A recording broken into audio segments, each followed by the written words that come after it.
Hi everyone, welcome to the second week of the Film Noir series through CSIF. This week we're watching The Lady from Shanghai, directed by Orson Welles. So I chose this film for the second week because it's a great counterpoint to Detour, what we watched in our first week. Detour was very low budget, it was very gritty and kind of rough around the edges and embodied a lot of the traditional noir characteristics. With Lady from Shanghai, we're going in the very opposite direction. So it's a mainstream Hollywood production, huge movie stars, very glamorous, very polished, and it does show these noir characteristics, but in a way that's more self-conscious. So the filmmaker Orson Welles is deliberately employing these noir techniques and kind of being more self-conscious of them and maybe making a comment on film noir itself. So pay attention to that this week. If you're a writer, I want you to pay attention to obviously the lines in the film. Write down your favorite line. There's a lot of really hilarious quotable stuff from this film.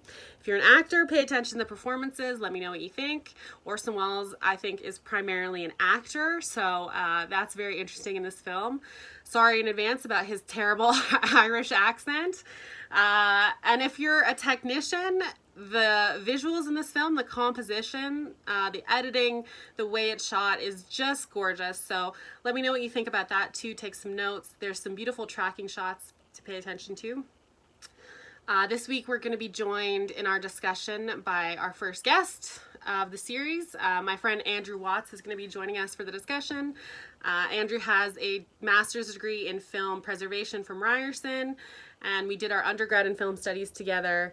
He's one of my all-time favorite people to talk about movies with, so it's going to be a really, really good discussion.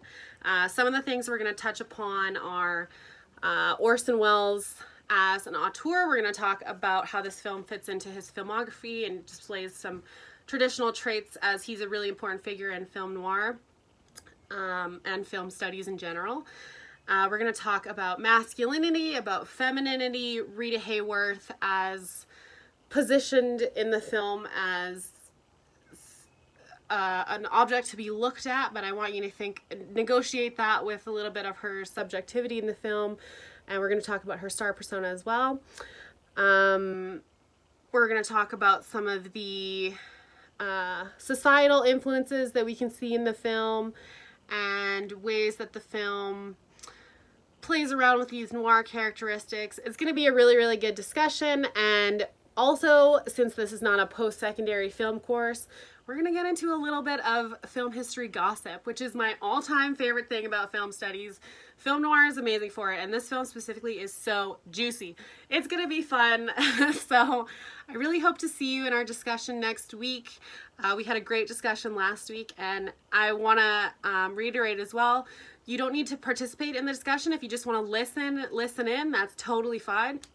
Really just want to get you guys engaged on this film and involved in our little film noir community. So please sign up for the discussion this week. It's going to be really, really good, and I hope you enjoy the film, and we'll talk soon. Bye.